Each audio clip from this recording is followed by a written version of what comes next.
Vina Nirada Rupa Manohara Mohana Vamshi Nihari.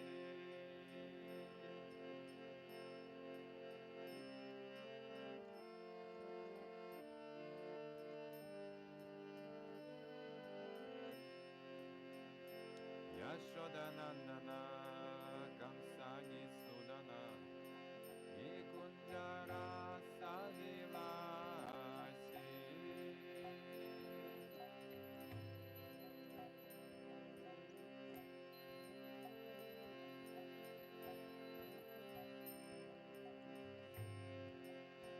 Kadamba Kanana Rasa Parayana Vrinda Vipina Nivasi.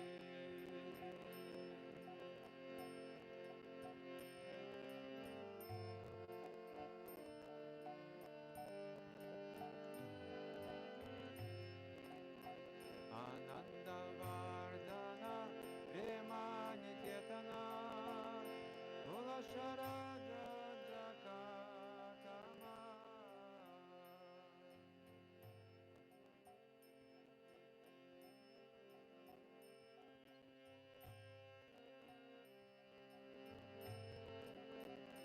Gopangana Dana Chitari Nodana Samasta Guna Anadama.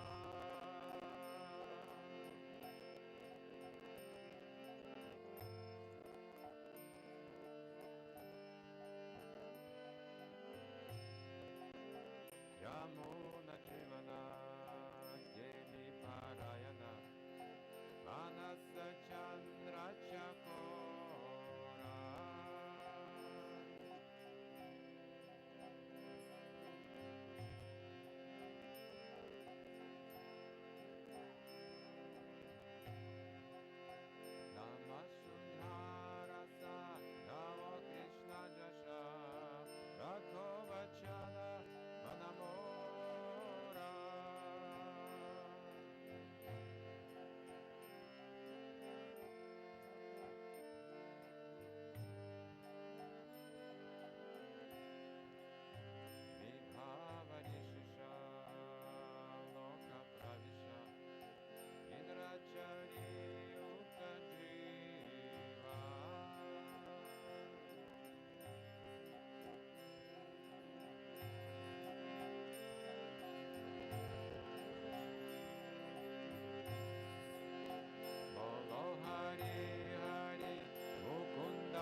Shri Advaita Gadadhara Srivasadi Gaura Bhakta Vrinda.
Jagadish Hare.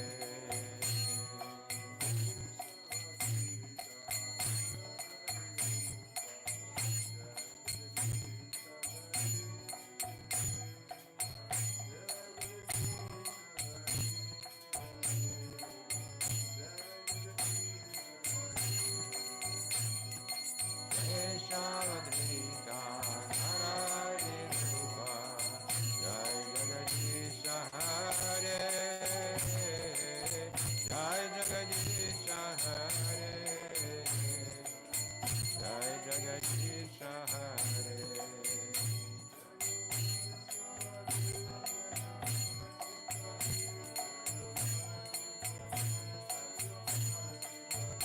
Jaya Singh Hare Jaya Singh Hare Jaya Singh Hare Jaya Singh Hare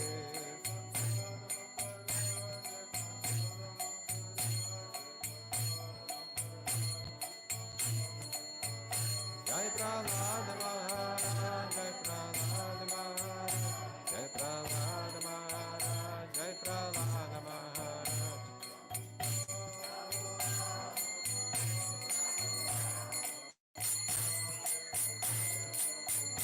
Jaya Jaya Prabhupada Prabhupada Prabhupada Jaya Jaya Prabhupada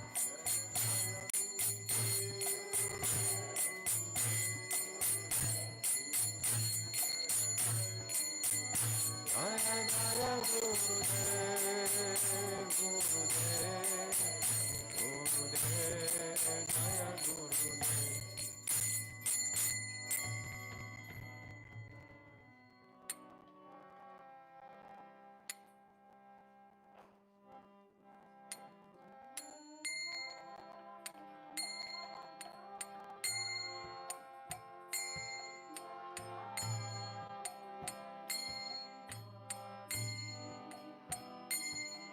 Jaya Radha Madhava Jaya Kunja Bihari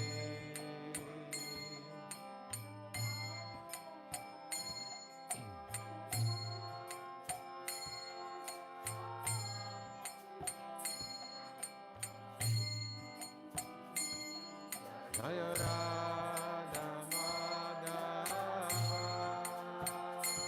Jaya Kunja Bihari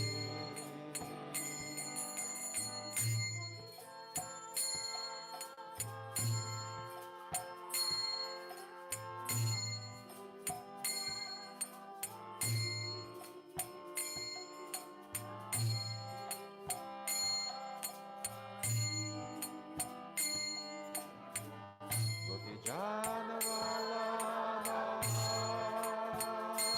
Jaya Girivaradhari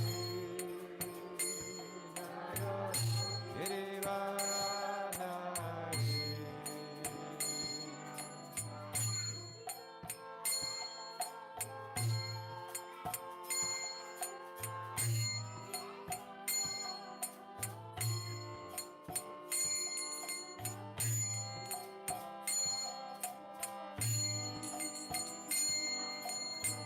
Gopi Jana Vallabha Jaya Girivaradhari Jaya Girivaradhari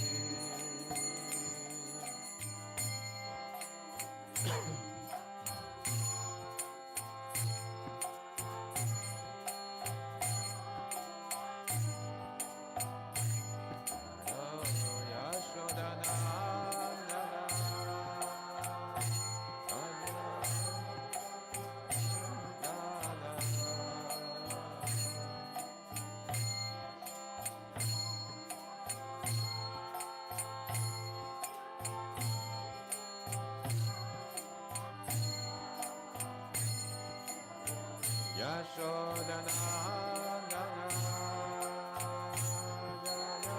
Rajanandana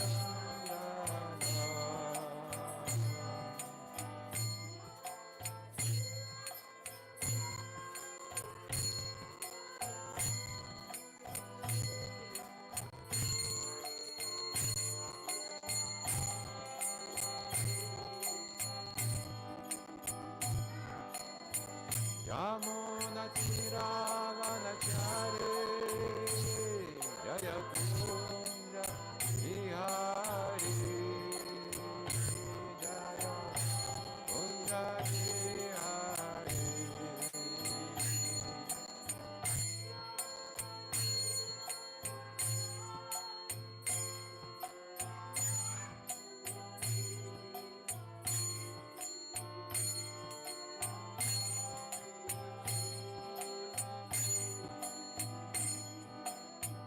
Yamuna Tiravanachari Jaya Kunja Vihari Jaya Kunja Vihari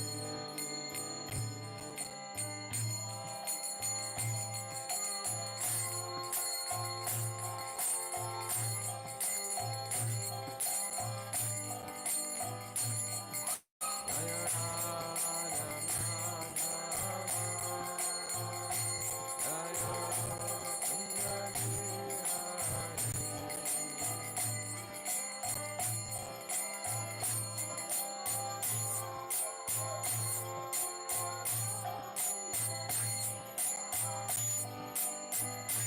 Jaya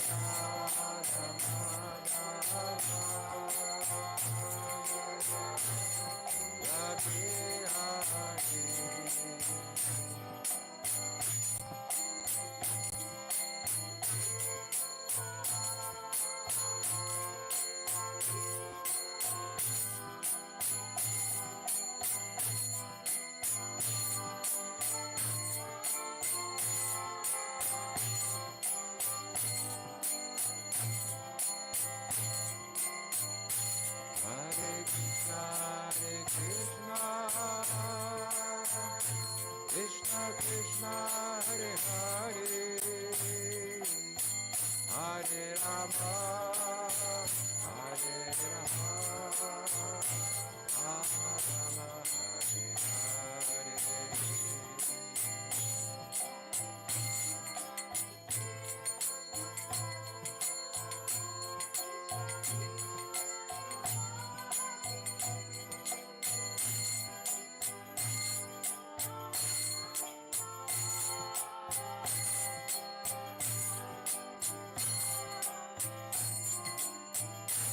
Hare Krishna, Krishna Krishna, Hare Hare, Hare Rama, Hare Rama, Rama Rama, Hare Hare.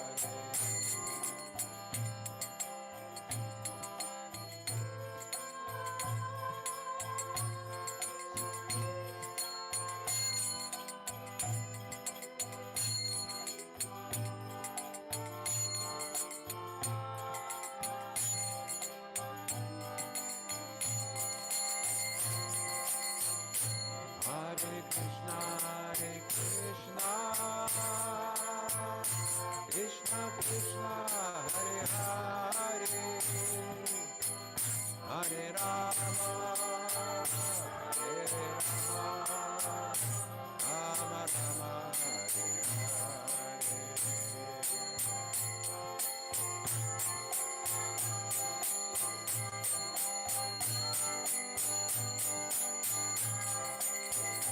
Jaya Gauranga, Jaya Gauranga, Jaya Gauranga, Jaya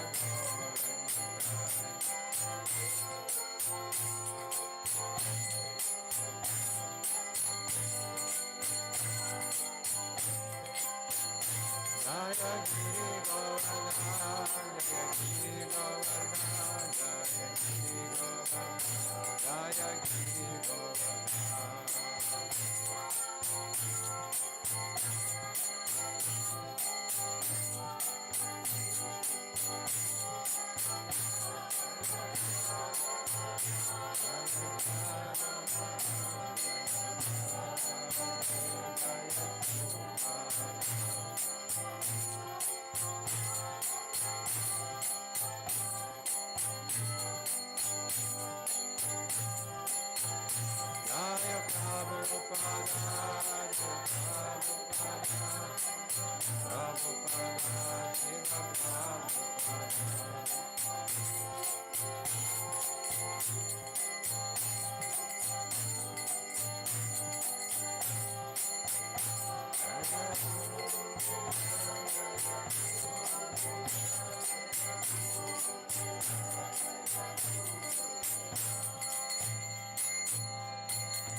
Shri Gaur Nitai ki jai, Giriraj Maharaj ki jai, Shri Prabhupada ki jai, Nanta Kuti Vaishnavrinda ki jai, Nitai Gaur Premanande.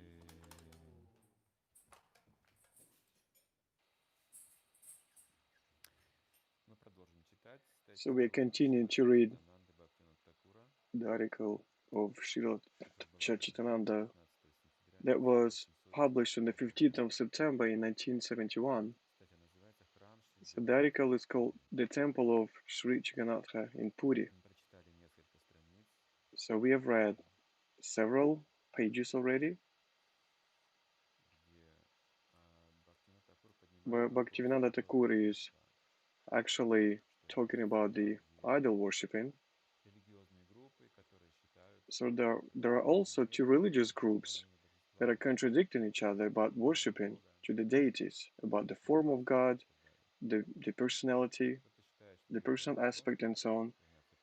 Someone thinks that idol worshipping is necessary in order to create some image, some material image. So both are incorrect because the image of God is not material. Those who understand him as space and time, they're also are wrong because these aspects are also material. And then he explains what Vaishnavism is. So there are 5 stages, 5 different levels of the spiritual development. So materialism, elementalism, fetishism, worshiping to human and worshiping to God. So here he's giving us different examples. Some Shaktism, it's worshiping to nature. It's a materialism as well. So there's a worshiping of sun, Surya, that is associated with heat, the only active material of a not alive matter.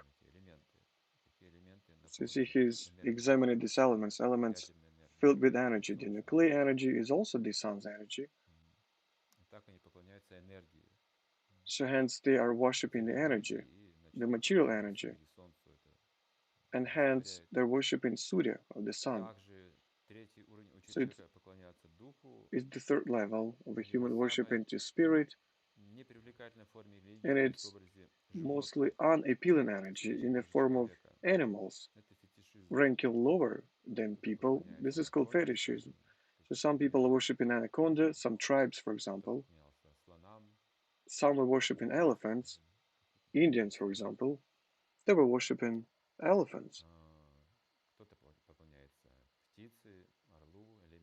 Some are worshipping birds, eagle, for example. It's called fetishism. Crocodile can be a sacred animal in Egypt, for example. Some are worshipping cow as a deity, so this is not correct. The other one is worshipping cow as a mother. So animals are lower than people.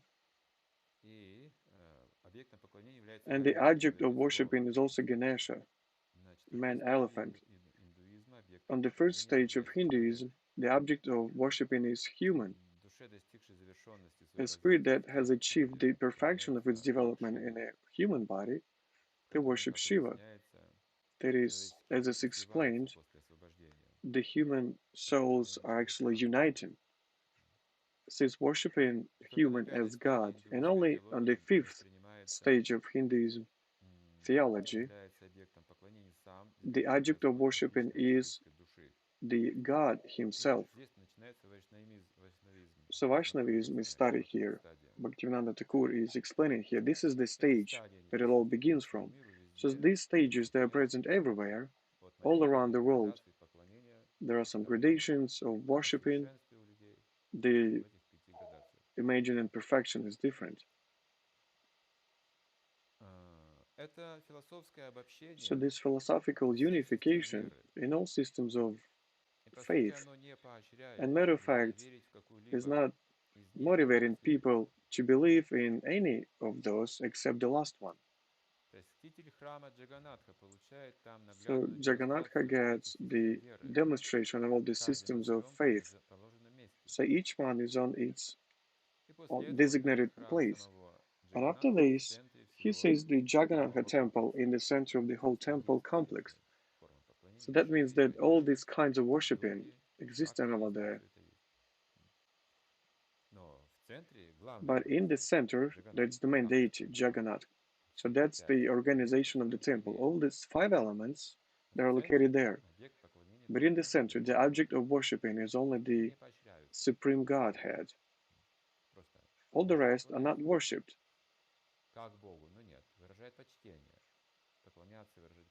Okay. So worshiping and reverence is different. You have to differentiate those notions. So for example, we can revere demigods and even the powerful ones in this world, even to human, because it also has the super soul inside of it. But hierarchy should lead you to the God. So by revering and respecting, we are getting elevated. Respecting one living being, we are getting upper. So this is the evolution. We can evolve our consciousness. Worshipping is already a connection. So worshipping is connected with definite relationships and feelings. So a person can just formally worship God, but factually he's worshipping a human, a woman, something that is in his heart. So worshipping is actually gets into your heart.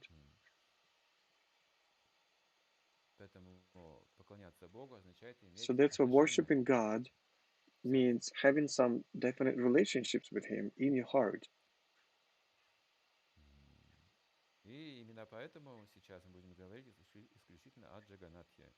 So today we are going to be talking exclusively about Jagannath. So here it is described how the temple of Jagannatha is organized, because still most of the people are talking about demigods, not about the Supreme Godhead, but about demigods. So we've been blessed a lot of times to enter this temple and approaching its internal sandals gates, we could see in the main hall the altar. There are 4 different images: Jagannath, Balarama, Subhadra, and Sudarshan. So according to Vedanta, God is only one. There's no one equal to him. But it's also limitless. It has limitless energies and qualities that are not examined till the end by a human. A human can only accept 3 energies of God because he's not capable of seeing anything else. So one of these energies is the source of the matter in all its variety. So this energy of God is called Maya Shakti. So the second energy of God gives us every being with all these phases. It is called Jiva Shakti. So the third energy is acceptable. It's called Chit Shakti. That's the energy of the God's will. So thanks to this limitless energy, the God is moving along its limitless creation. Jagannath is the image of God that has only eyes and hands. This means God can see everything, He knows everything, and He creates everything. Balaram is the source of Jiva Shakti, Subhadra the Maya Shakti, and Sudarshana the God's willpower. You cannot imagine God separated from these energies. So the real worshipping of Jagannath depends on the presence of all these images in the same place. So here we can see God expressing these images for the people that want to accept it. So it's according to Vedanta. So this temple is represented to me as a book who can read it. Of course, the silly person, they cannot see any use in this tradition, probably for the except of just reminding them about the deity, the God who has created this world. So if you look at deity, it's just kind of a reminding to you about the God, but not more. So these people, they get the use of Maya Shakti from the material energy. So that's why a lot of people just go to God just to get advantage of some matter, of material things. So these might be Shaktis. So they're just worshiping God formally. So it depends on Vaishnavas. I mean, this development depends on Vaishnavas, not formal relationships with God, not traditional ones, not religious, so-called. So there's one more feature in this temple, and the supremacy of Jagannath is explained here. So we mean the tradition of spreading Mahaprasadam. So rice offered to Jagannath is given to pilgrims at the Anand market that is located at the area of the temple. So sannyasas, grihathas, all of them accept this without any hesitation. So all the kastas, everyone is accepting it, because usually in order to accept food, you have to know who has cooked it. So sannyasis and brahmins, they have to be really picky. Shudras, they can eat whatever they want. So the system, it means that you have to know who cooked the prasadam, but Mahaprasadam can be accepted by anyone. So Brahmanic aristocracy doesn't have any pressure on this temple. There's an exercise.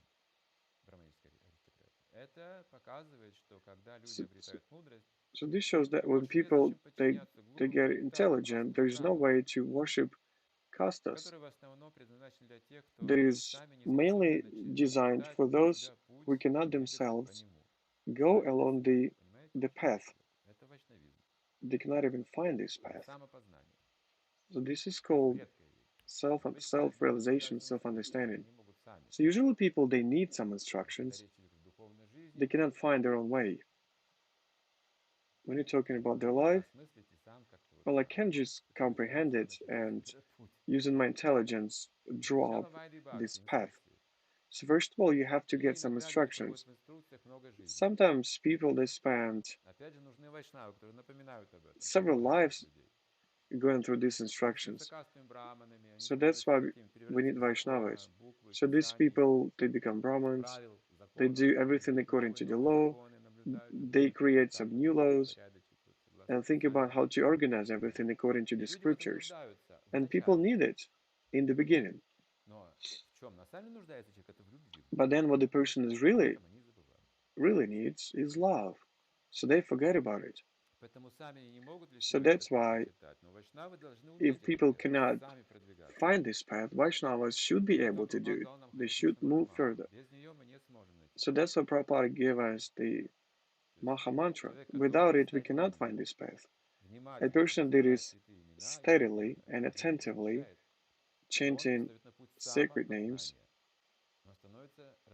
so he's placing himself on the path of self-realization, self-understanding,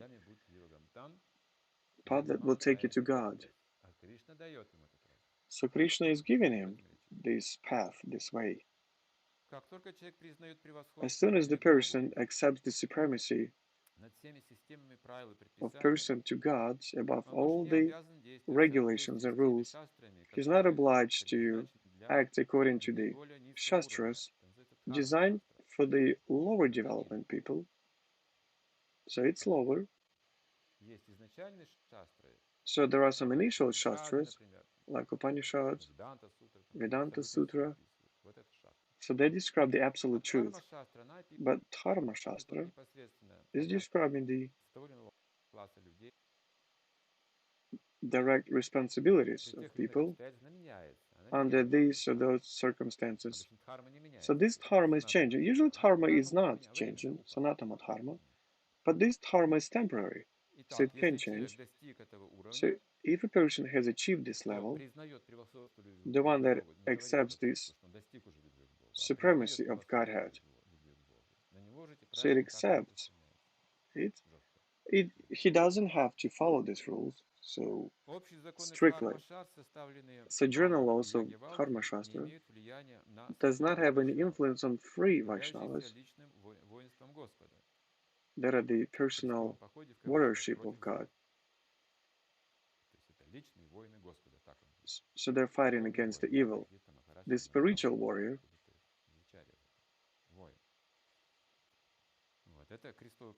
so this is the fight against, the battle against evil. So Vaishnavas do it differently. The tradition of spreading Mahaprasad does not only symbolize the supremacy of Vaishnavas in this life, but also part of this obeisance. Just ordinary believers that cannot comprehend it fully. A usual person is inclined to understand the supremacy of wisdom above the intuitive ones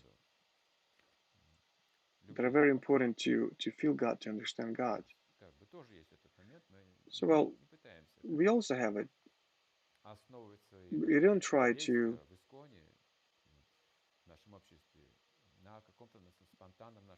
be based on just some spontaneous things. It's just what I feel, how I feel about it. We usually hold it to ourselves. So if these feelings are true, we don't have to protrude them because they're not contradictory to any regulations and rules. There's no need to that. So when a person gets real love to God, his actions are not contradictory to the regulations, to all the instructions. There is no conflict. But when the person says, I want this spontaneous love and I don't need to follow all these rules, so this is not right. So a person that has received the love to God or on the verge of it is getting closer. He's not denying all these regulations. Externally, he is following all these regulations and instructions. So now we have to imagine healthy arguments that our intuitive feelings, internal intuitive feelings, are taking us to the following. Everything that we are taking as food, we have to offer to the gods of our heart. So he's telling about prasadam right now.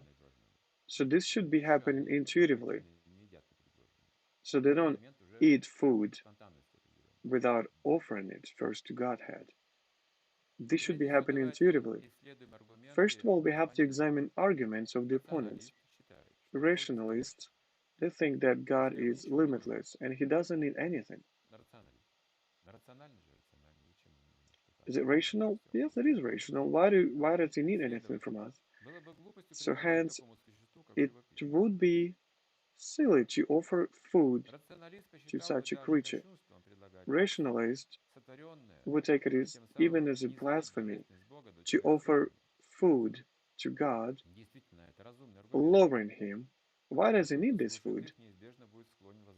And the people listening to these rationalists, they would say, we don't need Mahaprasadam. The devotees are just laughing because they cannot imagine their life without prasadam. So these conclusions, anyway, are very dry and destructible because they lack the possibility to deprive us of all the relationships. When you say that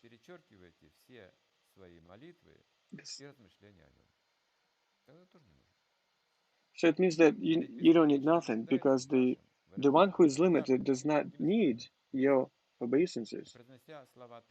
And when you say that someone that is not conditioned by anything, you are taking him down to a conditioned person. That's what they're saying. Glorifying people, chanting hymns and prayers, it's all not needed because rationalists are advising us to do this way. Believe in just creational principles and you will fulfill your duty. Oh, what a shame. They believe in atheists. So you didn't have to follow them. They're called believing atheists. So remember this moment. Not all religious people are atheists. Believing atheists. They're sooner to be called not believers, but religious atheists. Sadhu Maharaj used to call this. So he's made up this terminology. So now rationalist is in other form before us, so he still accepts some prayers and preachers and going to churches. He says that it's needed for our soul, but the God himself does not need anything like that. So there's one more thing of the rationalists. So we need it, but all we need is just needed to us. We are happy that the rationalist has made a step toward us, and we hope that he will approach us even closer. Well, yes, he has presumed that there's some use of it. So no matter what we do for God, it's only designed for ourselves, but not for God. God doesn't need anything. So that's how rationalists think. So he still remains rationalist, and he will remain in this condition until he's looking for something selfish. We know perfectly that any religion is giving us some promises to get us all free. And there's no religion that is not based on the personal necessities of a person. So that's why person cannot be, you cannot call theism. In Bhagavatam, Daksha says it, the religion that is not useful for a person, it has to be refused. It's called utilitarianism. So that's what people do. So we just see if it's useful for our material life, if it's good for senses gratification. If this religion gives me everything like this, so this is a real religion. If it's against it, so what kind of religion is that? Vaishnavas look like they're not against it, of the economical development, the senses gratification. So we have to love God just for the sake of God, no matter how sometimes silly we might look. We have to be totally selfless, because this love should be a natural feeling. We don't have to base it on our experience or intelligence. So the purpose of this should not be our kind of survival, our liberation. So liberation should not be our purpose. So as a natural consequence, yes, we will get liberated, but we don't have to put it in the center of our worshiping. So it's not easy to be called Vaishnavas, but if you call Vaishnavas, it's not enough. We're familiar that conditionless does not take any conditions, but the principle of love, it can take everything. The wisdom says that the God doesn't get sad, but love can see everything. So the wisdom tells me that all these strict regulations of God, they're punishing me, but the love opens that the God becomes mild and loving for the soul that is repenting. My wisdom tells me that no matter how perfect the person is, it can never touch the absolute God. But love tells me that a soul is approaching the divine feminine energy. The God is always in a union with this energy. My wisdom says that God is limitless, but the love said that the Supreme Godhead can be sitting next to us just like a relative and can experience all this joy from the conversation. So God gives us all the food that we can collect and use as food. But people are just getting this food. They get in this food and they have to offer it to God. The response to their feeling, the Father is giving them what they have deserved. And He's saying, my children, all these gifts are designed for you. Just out of your pure love, you have brought me everything just to please me. But I have everything enough. And I have taken some part that was designed for me. Your love and your devotion. I only need this. So take back all this food and enjoy it. So this process is designed on the unconditional love that the intelligence cannot understand.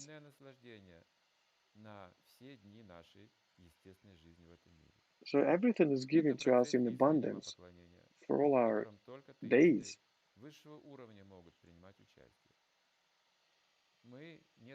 So we are not able to transfer the happiness or gladness that we experience every time we receive the sacred Mahaprasad.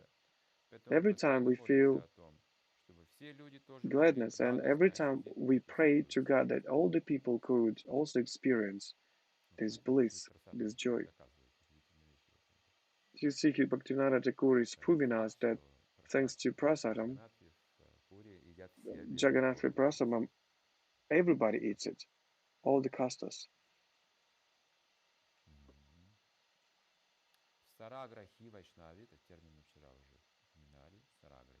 So Saragrahi we talked about yesterday. So the temple is triggering such a feeling, such a worrying feeling, and it's so attractive that even a rationalist will not be able to understand it. But otherwise, we're not supposed to prove that wisdom is foolish. It's a foolish principle. Well, quite on the contrary. So, the manifestation of it. So we have this elevated gift, the intelligence, and what we want to show, accept it. There's something else, there's something higher, a higher gift that is called love. The wisdom helps love to achieve its natural position in the spiritual world, and here in this world, love is often inclined to be manifested in some other forms, like lust for women, wine, and gold. Under such situation, the wisdom will be helping it to get elevated until it gets the sphere of its natural location. So then wisdom should help love, but not to create it. Wisdom can be called as a slave of love. It should be also serve love in all its aspirations and activities. Rationalist thinks that wisdom is the most important thing. This is what is degrading for us. You see, some people think that body is the most important thing. Some people think that mind or wisdom, and all Vaishnavas think that the soul is the most important element. It's everything. On the other hand, rationalist believes in the principle of love, but then it wants to make it the slave of a wisdom. So it makes the spiritual love as an imprison. It imprisons it.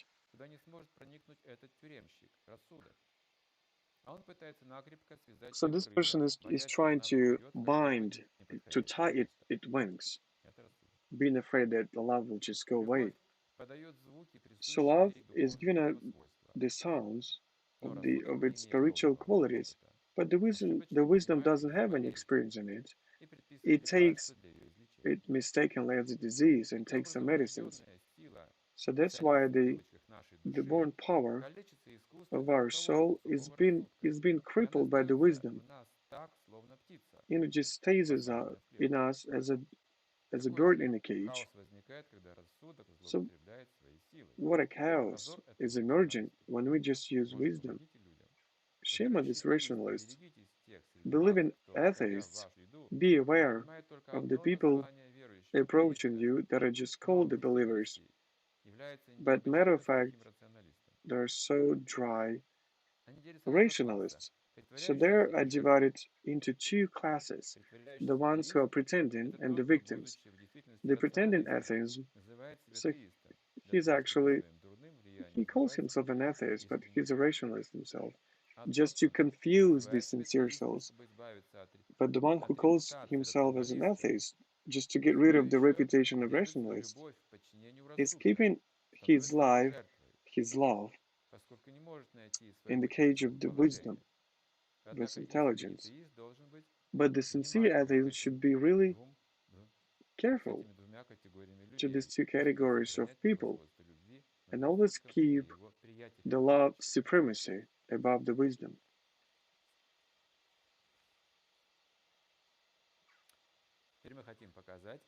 So now we want to show ones who is allowing love to degrade without taking into account the wisdom. They're just going down to a foolish worshipping. So I think we'll stop here and we will finish next time.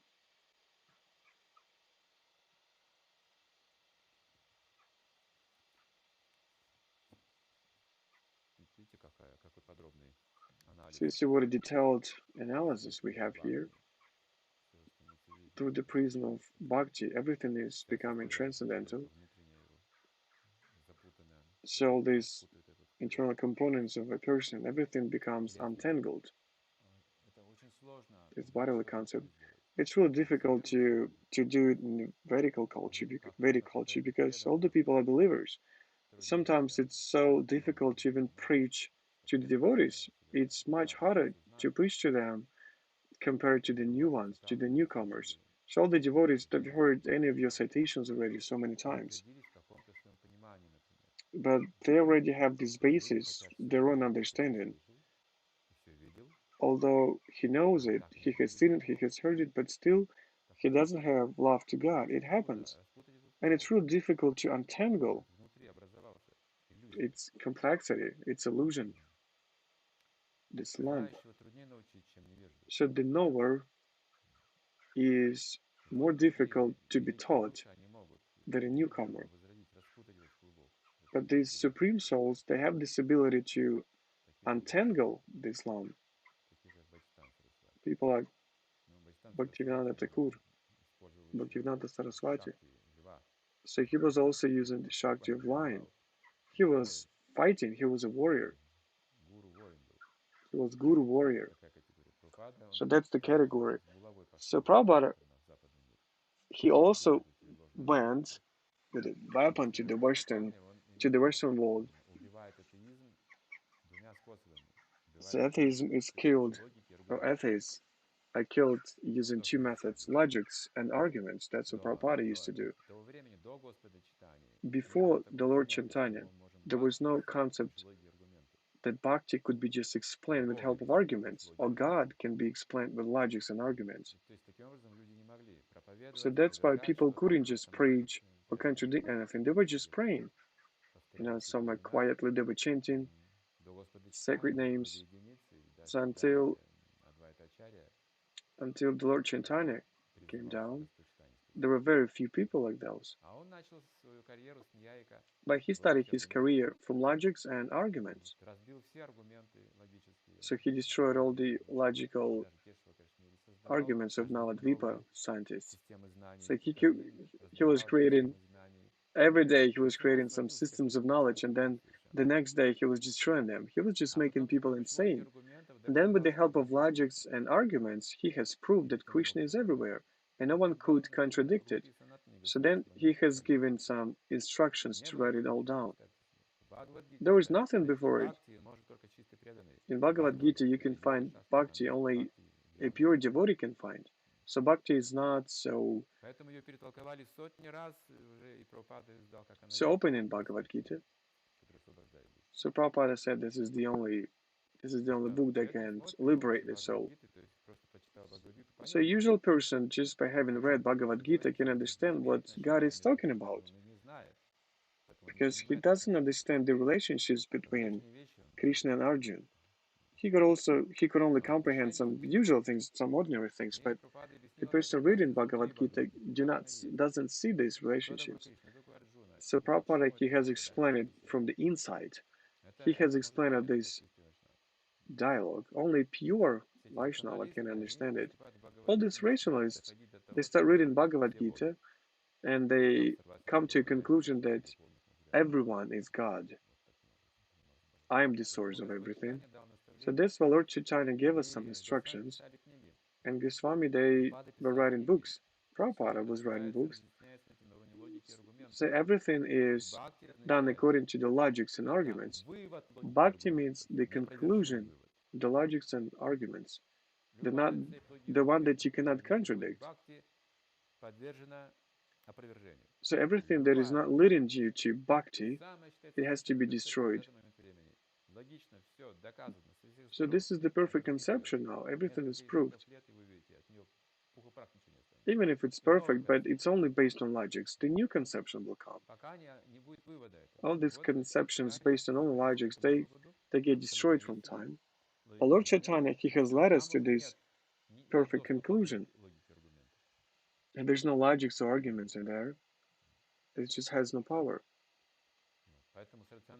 So that's why if you converse with the rationalists, you have to use logics and arguments.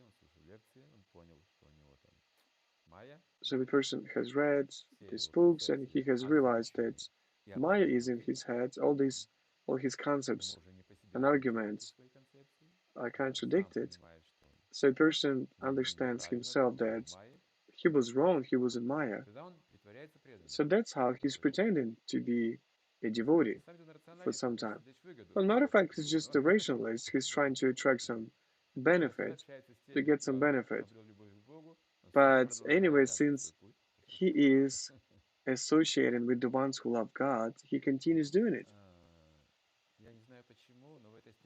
So I don't know why, but in this article, I wanted to find something else, but I cannot find it right now. So look forward, maybe I'll find some another article that I wanted to tell you about the ability to think, also Bhaktivinoda Thakur.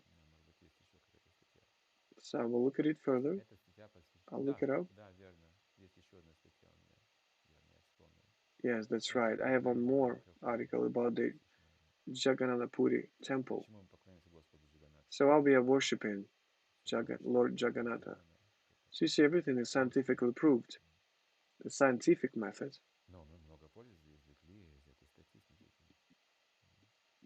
But we've received a lot of use out of this article. So back in time, there were no books written by Prabhupada. So there were some commands, and that's it. The classical commands, Srimad Bhagavatam. And in those years, acharyas, they were publishing these articles, they were giving some lectures, and back at that time, there were already some journals existent. So they were specifically designed for that, but there were some discussions, very important discussions, not for sensual gratifications, but these journals, they were published just to discuss some real important things, some spiritual things, because people were interested in the understanding of the truth, and that's how the journals, magazines, they were helping us with them. So now, if you take a look at the magazine, some shows, some photos, some models, you can just close your eyes and look at these pictures. There's nothing to read in there. There's no search for the truth. There are only promises that soon we will have this economical prosperity and promises like that. You know, to put it short, just for insane people. And Prabhupada used to say once, so first you have to read as many journals as I have read, because Prabhupada wanted to have the real journal, Back to Godhead. So far, yes, we do have some magazines, and they were published back in the time. They were very beautiful. But then when Prabhupada asked his students, disciples, to write something, that was difficult because they've already published all Bhagavatam there, and there was nothing else to write. You see, almost none of the devotees, they can really think deeply. If you want to have a journal and publish some articles, it's really hard to write something. There are really few people who could do that. So, but it was said that we could actually publish the news from the spiritual world like every day, just like Bhaktivinoda Thakur did it. If you just read Prabhupada's books in English, there were so many aspects to think, to contemplate. This is like a seed that starts growing in our heart, in our wisdom. There should be a continuation in us, not the end in us, but the continuation, not dogma.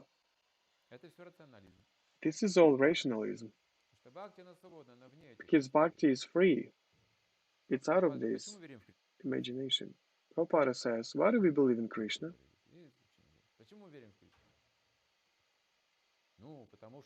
Well, one of his disciples said, well, because we feel him. No, Prabhupada said, because it says in Shastras. So then disciples, they've remembered this answer, which is so simple. So the next morning, why do we believe in Krishna? The disciple says, that's because in Shastras. But then Prabhupada said, no, that's because we feel. So you have to think. Krishna has everything, this way or another. Krishna should be in the center, but then you have to think for yourself. If you go to a person that doesn't accept Shastra, doesn't know anything about it, but he feels. If you go to a smarter Brahman, he's only basing his knowledge on Shastras. So the main thing is that you have to talk about Krishna. And every person has his stereotypes. If you understand his stereotypes, it will be easier for you to converse with him. So this is bhakti, this is love. It will always find some ways. A rationalist, he cannot find anything else. He cannot see anything else. He's just attached to his own concepts.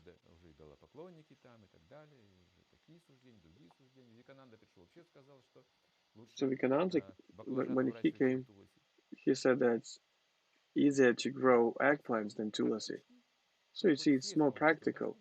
At least you can eat something, but what can you take from tulasi? You see, some really strange things are happening. Because there were no acharyas for a long time. As soon as they appear, just spread all around the globe. So Prabhupada used to ask, so what do you think about Vivekananda? His disciple said, who is that? So Prabhupada said, he teaches this and that. And then there's a question, why does he teach? What is the reason? The reason of his preaching.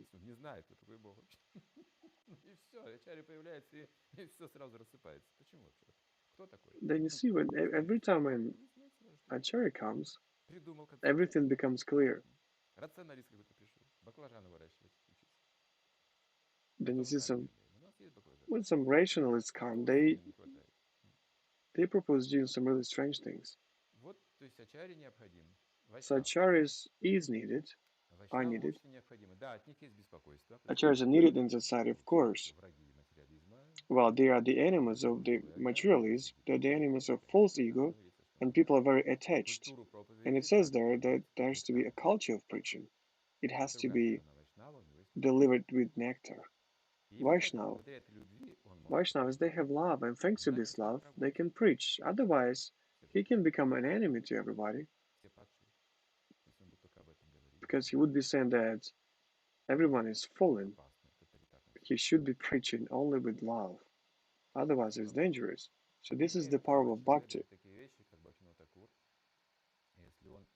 So a person has the right to talk just like Bhaktivinoda Thakur, just when he has this love in his heart. If he doesn't have this purpose in his heart, he will face some really big difficulties. Even having some love, it's not easy to preach. What can you say about the situation when you don't have love?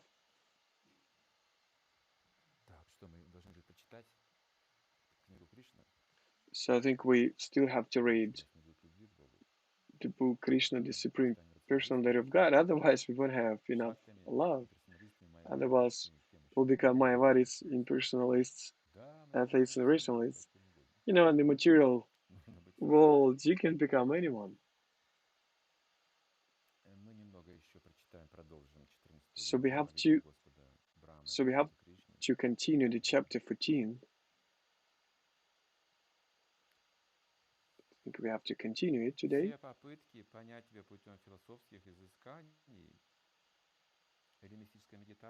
So that tries to understand it just with the help of meditation, they're vain. So even if you're doing some mundane activities, a person should be devotionally serve you, has to be close to you, listening about your pastimes, glorifying you. The one who has the desire to listen about you, he can reach the perfection and enter your kingdom. This is just said about the devotional service, and this would be enough just to be closer to God in order to reach Him. So when a person is always in contact with you, just listening to your pastimes and glorifying you and acting just for the sake of your pleasure, he can easily enter your dwelling. So only those who are purified, they can reach you. In order to do it, they should be constantly listen about you, glorifying you. So this is a very intensive process, the process of purification. So some of the chapters of Srimad Bhagavatam, they're ending on what that if you listen to this story in the morning and in the evening, you can reach whatever you want. You see, you think how easy it is, but it's not easy. Even for the devotees, it's not easy, even for devotees, to listen to Bhagavatam every morning. In the morning, at daytime, then in the evening.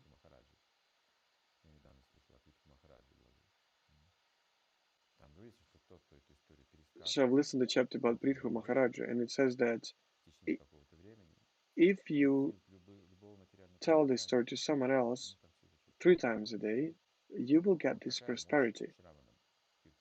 So that's the power of the Shravanam.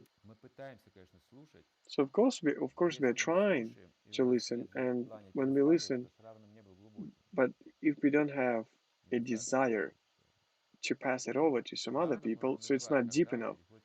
Shravanam can be called when it's transferred to Kirtan. If Shravanam is not transferred to Kirtanam, so it's not ready yet.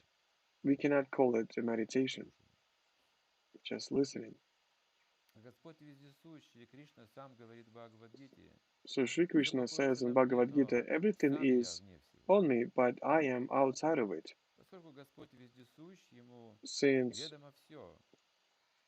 Since the Lord is ever present, He has everything. But Jivas, they have this limited knowledge.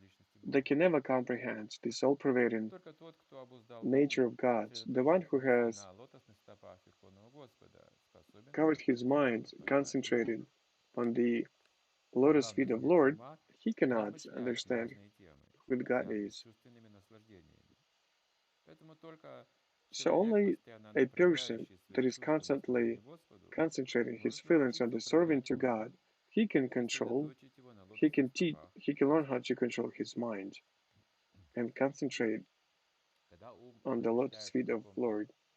When mind is thinking about some sensual gratification, it's either directly about some obstacles to the sensual gratification, it triggers some irritation in our mind, and we have this feeling to change something. Two conditions of our mind: satisfaction and excitement. So these thoughts, they're all dead end. So it's rotated all together, but how can I just stop it? I'm already suffering myself, and I'm starting to suffer. When I think of such sensual gratification, then my position of duty is weakening, my personality is changing. I also start suffering because I'm just getting dumber. I'm becoming more foolish. So these two things, they're just dead end. So it's if the person is suffering or becoming foolish, the person is just interchanging it. He's trying to regulate his mind's activity from one dead end to another dead end, and the only way out for the person is to make the first step about fulfilling his duty.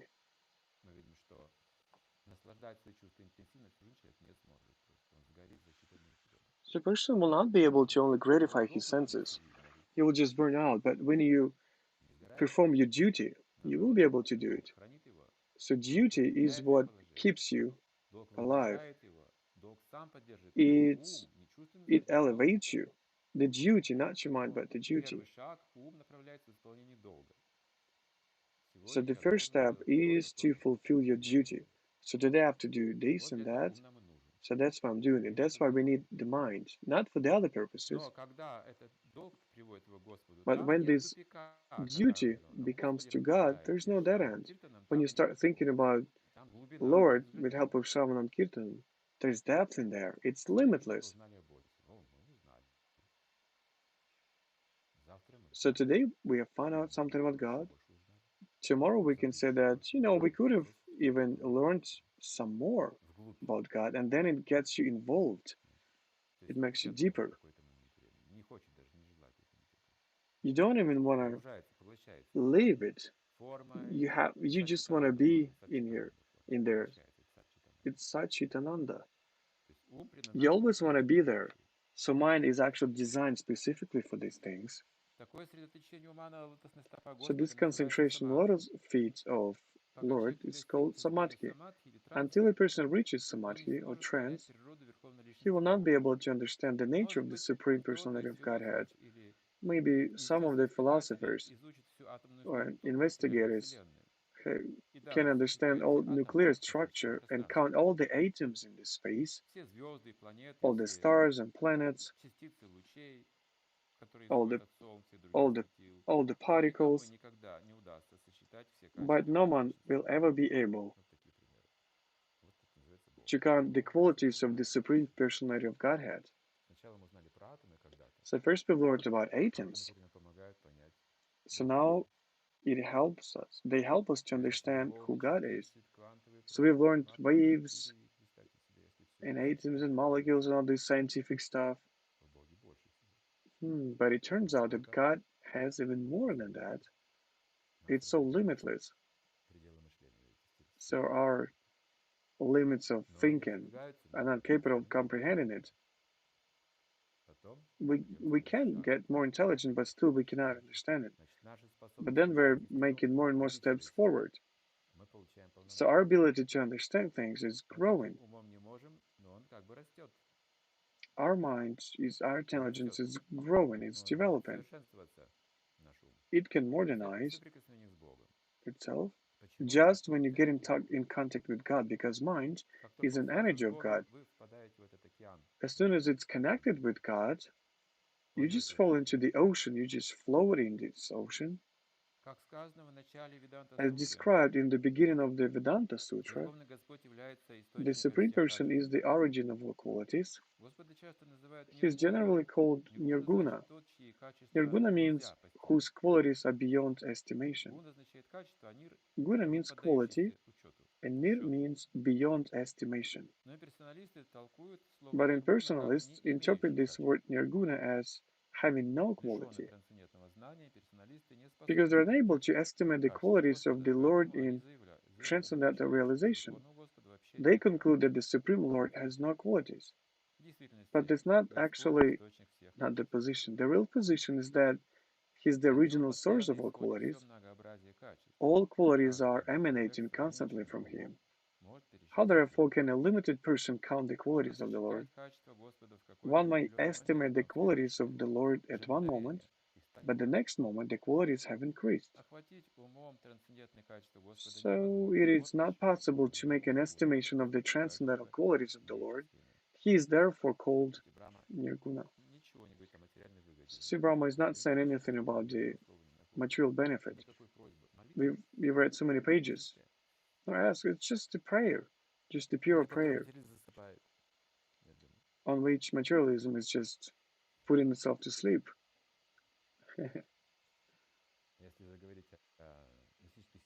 So if you talk about mystical siddhas, it will wake up.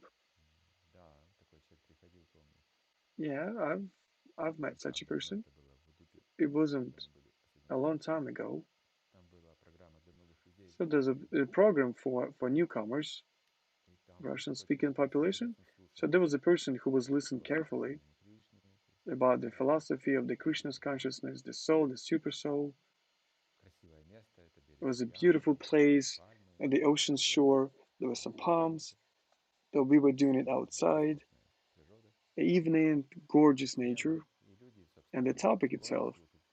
And the people that were inclined to listen to all this knowledge. And one person, he was so careful and attentive and listening, then he came up to me. He was so excited. So he asked me, so how do I develop this siddha? Tell me, how can it become so powerful? Is there a method for that? So this desire, it made him listen something from Bhagavad Gita. But if there's no connection with my desire, it would be difficult for me to listen to Bhagavad Gita.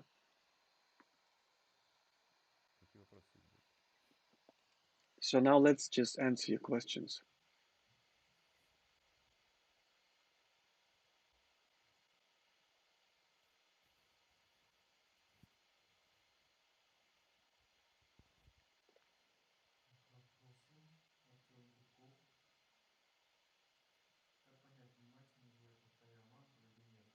So the question is, how can I understand if I'm paying proper attention to chanting mantra, if I'm attentive enough? So the answer is, the mantra will tell you itself. If you have some questions like this, it means that you're doing unattentively. So the mantra will tell you itself. For example,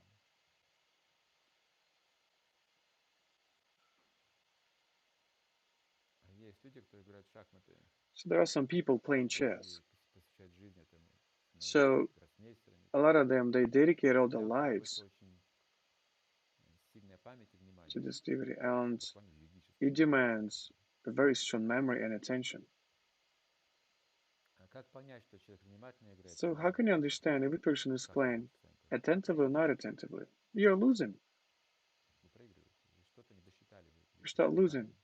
You have miscalculated somewhere.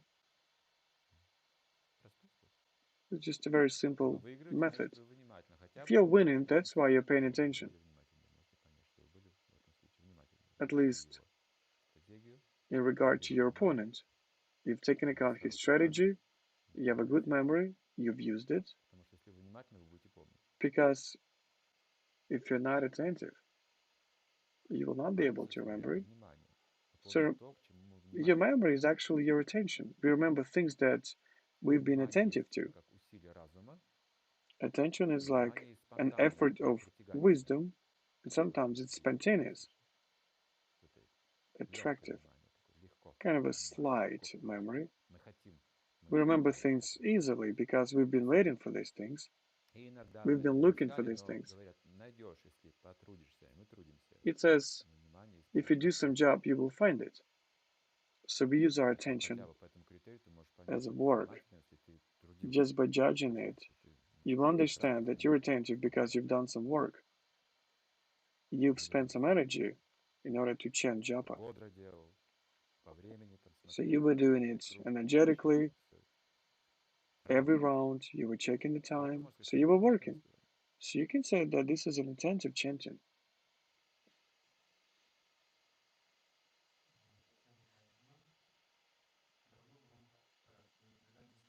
So another question, I've never experienced an ecstasy from prasadam, although I cook it myself and I've tried prasadam from Jagannath. Maybe there's something wrong with me? Well, probably you're in this condition all the time. You're in ecstasy all the time. And the point is that you just have to observe, especially during some really big holiday celebrations. So you can just check your condition before receiving prasadam and after that. Probably you're not fainting. You're not fainting so far, but I think it would be not very appropriate if you faint eating prasadam. Although it's a matter of habit. So there was an incident with me that I was left at the verge of a highway, and I was supposed to be taken by some devotees. So I was just waiting for the car to come, and I was just standing next to a cafe, Karmi cafe. So I was just chanting mantra. I was just walking there waiting for the car to come and pick me up. And I've noticed that this cafe standing next to the road, it was attracting people. People would just stop and eat there. So I saw people coming in and out. And then I've seen one very interesting thing. I was very surprised. So they got there hungry, not satisfied, a little tired, and they come out of there in the same condition, unhappy and depressed. I was very surprised. After taking prasadam, you will never feel depressed. You always feel elevated. So you just have to pay attention, be more attentive.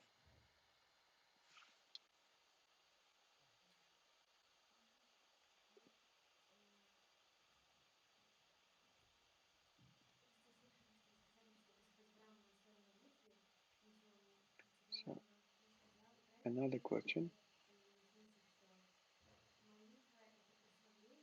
Am I understanding correctly that when I offer prayers, this is glorification?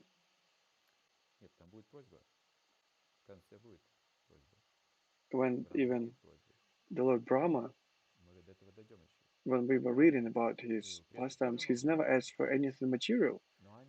Even devotees, they can ask for something material, but all this, it should be connected with Krishna. For example, some of the devotees, they ask for some good memory, for example, for such a mercy from God. Even the Lord Chaitanya, he said to his devotees, you can ask for whatever you want. Advaita Acharya, he asked him to show him his universal form. So then was the day. So what do you want to know after the ceremonies? Everybody said, we want manga. And the Lord Chaitanya, he just put a stick into the ground and it's grown some mangas. It's like a miracle. So one day they went to Harinama. There was such a thunderstorm. So Lord Chaitanya just took our towels. He just hit them a couple of times and the sky became clear. So devotees, they also should have some questions, something to ask for. So Prabhupada was also praying, so please Lord, give me some more time. I need to finish my work. I need to translate. I need to finish translation. Even when he was paralyzed in the first years living in America, he's gone through so much stress.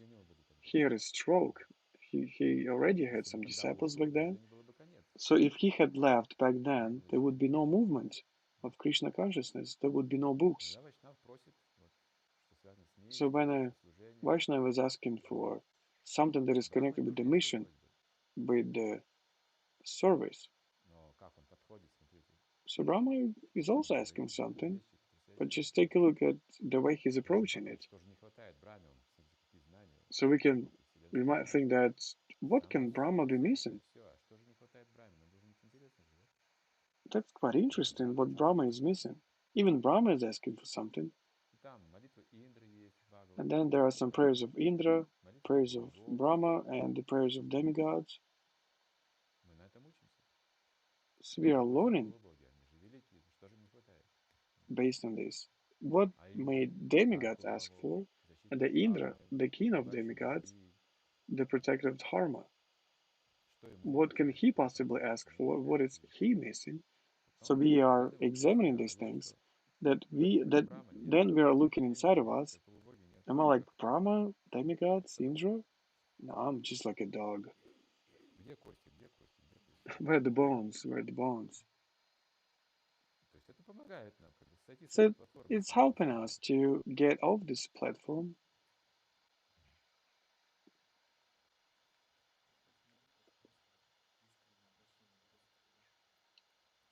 So does it mean that the prayer is just the very sincere conversation with God? Yeah, sometime Prabhupada said that prayer is just an ask for God. But you have to be very humble. You have to glorify God first, and then in this set of mind, you have to ask for something. So this what a prayer is called. So you have to answer this specific, definite set of mind. So you have to glorify God first in order to remember who I am and who He is. So in this consciousness, only in this consciousness, you may ask for something. First, you have to be in this state.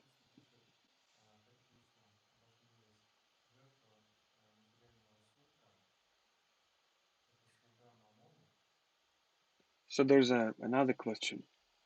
The victim of a material wisdom, is it the servant of Mamona? Yeah, rationalists, they serve to some material things. Rationalism is utilitarists and practicists. They're trying to use this spiritual science in their material purpose. So this is the material wisdom, tamas and buddhi. Not pure intelligence, it's called tamas.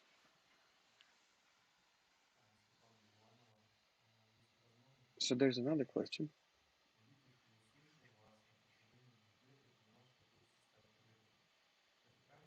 So the question is, I've been listening to lectures for 2 years, and now I have this desire to become a devotee. Is everything okay with me? Well, yes, everything is going according to the Lord's plan. Everyone has come here just like this, just by listening to the devotees.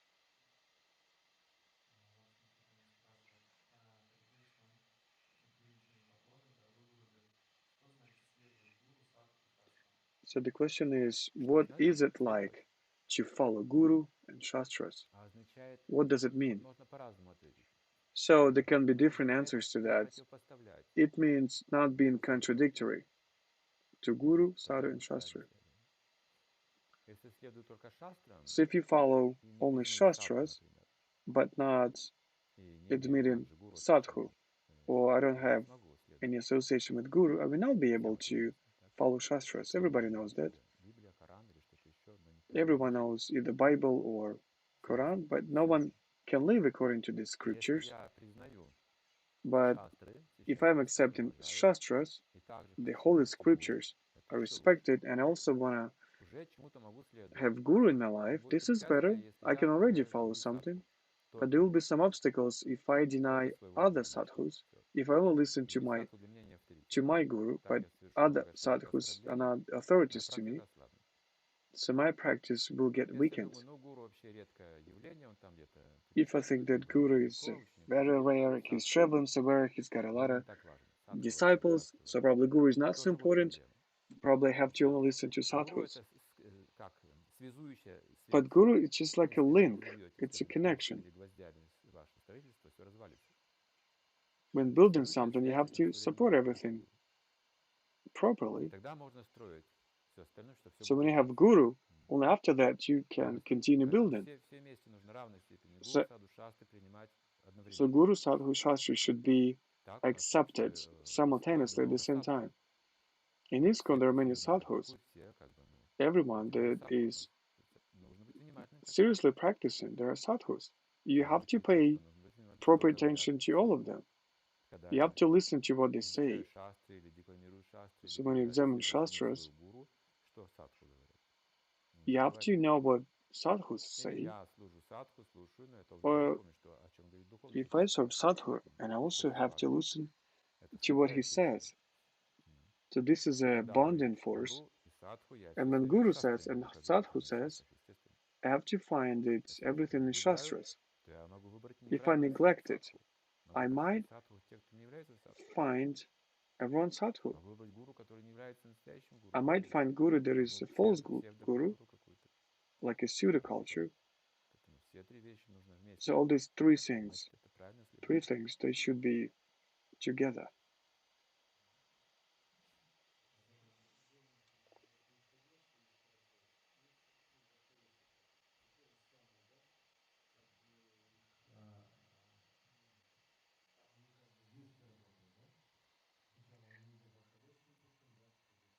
So the question is that about the direction of practice. You can either go up or down.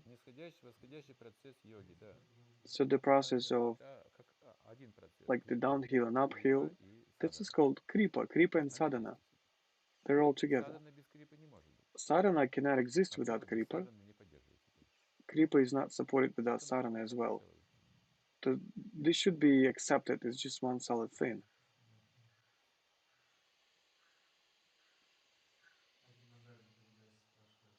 So there's another question. So when cooking prasanam, in what state of mind should I be during doing it? So there's a good question. If your state of mind is correct, if you are determined, so first of all you have to elevate the standards of cleanliness in the kitchen, then you have to elevate your state of mind. It's very important that you cook for Kṛṣṇa, to certify Guru Parampara and Kṛṣṇa, Lord Chaitanya. So you have to cook personally for the Lord Chaitanya. Tell it to your altar, so Lord Chaitanya, please give me your blessings. I'm cooking for you. I'll bring you some food specifically for the Lord Chaitanya. So this should be your state of mind. You can do it. So that's the beginning. So I don't know what standards in the kitchen you have, but there are sometimes, for example, dishes they mix. For example, Kṛṣṇa's plates and the plates for the devotees, they're mixed up. But that's a problem actually. For some reason, some devotees, they have forgotten that these dishes should be separated. Even the sponges that you wash Kṛṣṇa's plates and the devotees' plates, they should be different. So Kṛṣṇa's plates should be also separated. You have to wash them with different sponges. Don't mix it up. Your kitchen should be perfectly clean. So of course you have to cover up your hair. It has to be taken very seriously. You have to wear something really clean. Don't touch your face with your hands. I think you've heard these rules. So then you have to concentrate on what you're cooking for the Lord Chaitanya. This will be prasanam. In Chaitanya Charitamrita, all these procedures are described. There was an episode when one devotee was cooking prasanam, and then he took this dish, pujari. So he has cooked. It took him about an hour and a half or 2 hours with love. So he was cooking for devotees.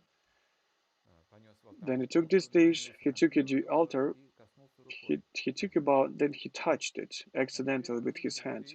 So one devotee has noticed it, and he said that when you when you're touching this wall with your hands, and everybody touches it when entering this room, how can you offer this food to the Lord?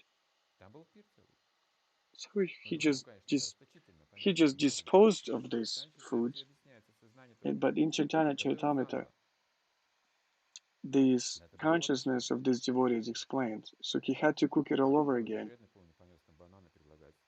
So there was one devotee that brought some bananas to offer to deities, to the deities of Govinda Maharaj. So one banana was just a little bit spoiled, just these black spots. So the one said, like, do you want to offer this rotten banana to the Lord? You see, so this is the relation to prasadam. Of course, if we don't have any other bananas, what can we do? If there are no very good conditions in our kitchen, what can we do?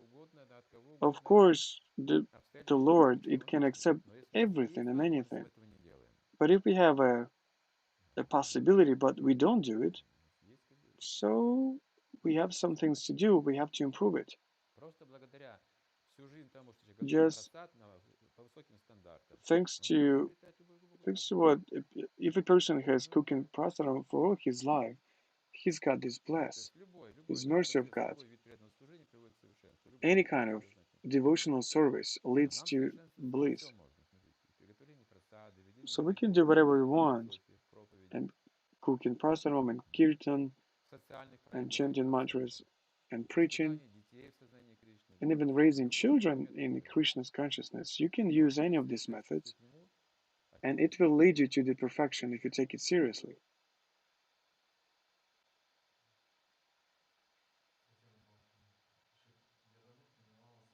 So there's another question. I've accepted you as the master in my life a long time ago, but my husband does not allow me to get pranama mantra. So what can I do in this situation? So you have to chant pranama mantra to your husband. He will be satisfied. So probably after that, he will get murdered. I think in 20 years, probably he'll understand that Guru is not exploiting his disciples. Let him check it. 20 years, do you think it's enough for him? Let him just observe him. If I exploit his disciples, let him write me a letter. If I'm deceiving his disciples, if he finds everything suspicious, let him send me a letter. So I think 15 and 20 years will be enough for him. Until this, just chant pranama mantra to your husband. Glorify him, because he's your husband.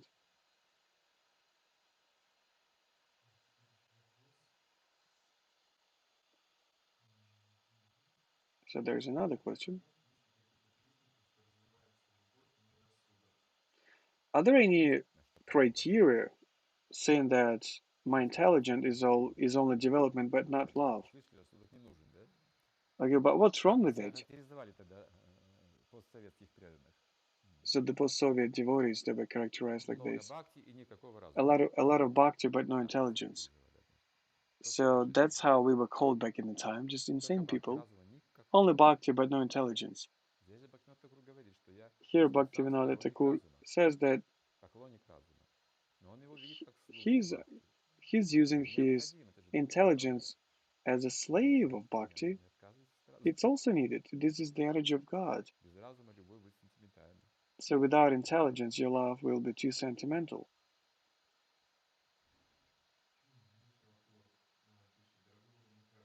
So there's another question.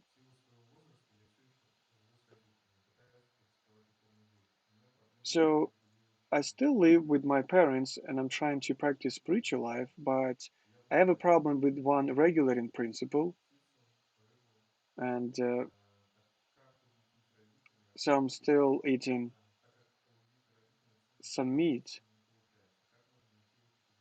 and I cannot persuade my parents to stop eating meat. What can I do in this situation? So the answer is time. What's more important is that what's going on in your heart, you're trying to find a way out. So it has already started. You are already in this process. But with time, you get out. You will get out. You will find the solution. You just need some time.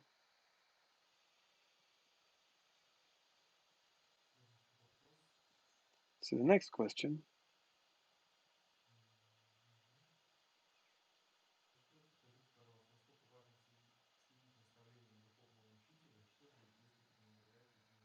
So how much is it important to follow all the instructions of Guru? How much is it important? So it's a very strange question. This is the most important thing in our life.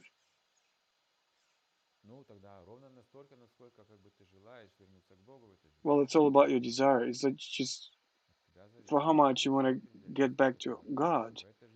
You return to God. If you're planning to approach God in this life or in the next one, so if you want to get back to God in this life, you have to devote yourself fully to the serving. I think the question is wrong, actually. It's not about how much strict you have to be to follow the instructions of your guru. God has to be in the first place. Do not yield it to anyone. He's in the first place always. All the instructions that are approaching you to God, these are the most important things in your life.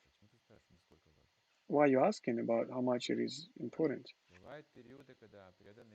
Well, there are some periods that devotees, they just fall into Maya and they cannot follow their guru's instruction. But they even might get into the apathy. They lose will, and for some time, yeah, there are some difficult moments in their lives. Probably devotee is not ready to go through these things. There might be some depressions, or they even stop chanting. But it's Maya. People are confused, but still we have to understand that this is the only sense of our life. To follow the instructions, there is no other way to survive in this world.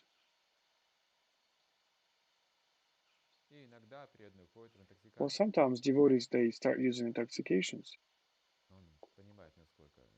So he understands how life is, how much it is material, how much sufferance it brings, and he cannot be successful in terms of spirituality, and that's why he goes down to this level. He trips and falls down. Sometimes he might even get back to using drugs, as if it had already happened in his life. But this is still a disciple. Prabhupada used to say that he's still a disciple.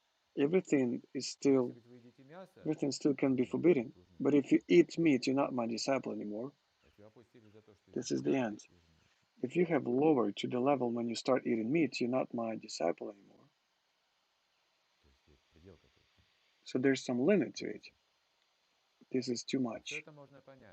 So everything can be understandable, not also powerful. Not everybody can become the greatest acharyas. Of course, I mean, it's understandable that you will have to go through some obstacles, some difficulties. You have to always remember about it. You have to recover. You have to hold on to the feet of Vaishnavas. If you're just counting on your forces, of course you will be tripping.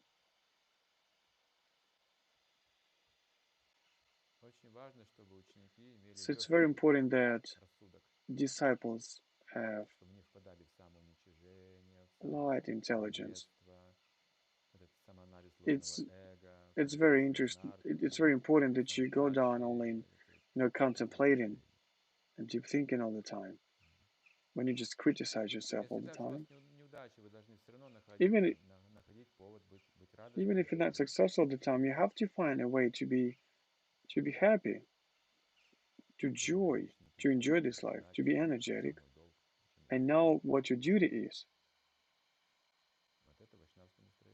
So this is the Vaishnava's set of mind. You don't kneel before Maya. Never do it. If you die, you have to die fighting, not kneeling.